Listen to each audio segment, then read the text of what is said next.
राज्य सरकार द्वारा मार्ग विकास ने लईने एक महत्वपूर्ण निर्णय लेवामां आव्यो छे। हवे जामनगर सहित गुजरातनी तमाम महानगरपालिका अने नगरपालिका विस्तारोमां मुख्य तेमज आंतरिक रस्ताओ डामरना बदले सीमेंट कोंक्रीट सीसी रोड तरीके बनाववामां आवशे।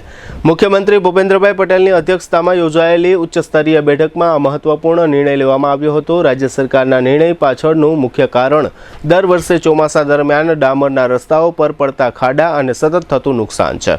ભારે વરસાદ બાદ રસ્તાઓ તૂટી જતા લોકોને મુશ્કેલીઓનો સામનો કરવો પડે છે અને સ્થાનિક તંત્ર પર વારંવાર સમારકામનો ભાર વધે છે। આ સમસ્યાને કાયમી રીતે દૂર કરવા માટે હવે વધુ ટકાઉ અને લાંબા સમય સુધી ચાલનારા સિમેન્ટ રોડ બનાવવાનો નિર્ણય લેવામાં આવ્યો છે। સિમેન્ટ રોડ બનાવવામાં ડામરના રસ્તાની સરખામણી અંદાજે 40% જેટલો વધુ ખર્ચ થશે। જો કે સરકારનું માનવું છે કે સીસી રોડની આયુષ્ય વધુ હોવાથી લાંબા ગાળે જાળવણી અને મરામતનો ખર્ચ નોંધપાત્ર રીતે ઘટશે।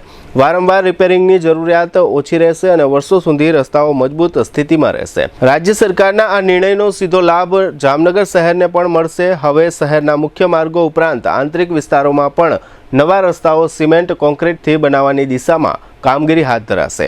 આ નિર્ણયથી ચોમાસામાં ખાડાઓથી થતી મુશ્કેલીઓમાં રાહત મળવાની આશા વ્યક્ત કરવામાં આવી રહી છે। જ્યાં એક તરફ સીસી રોડને વધુ ટકાઉ અને મજબૂત માનવામાં આવે છે, ત્યાં બીજી તરફ કેટલાક નિષ્ણાંતોએ તેની કેટલીક મર્યાદાઓ પણ દર્શાવી છે।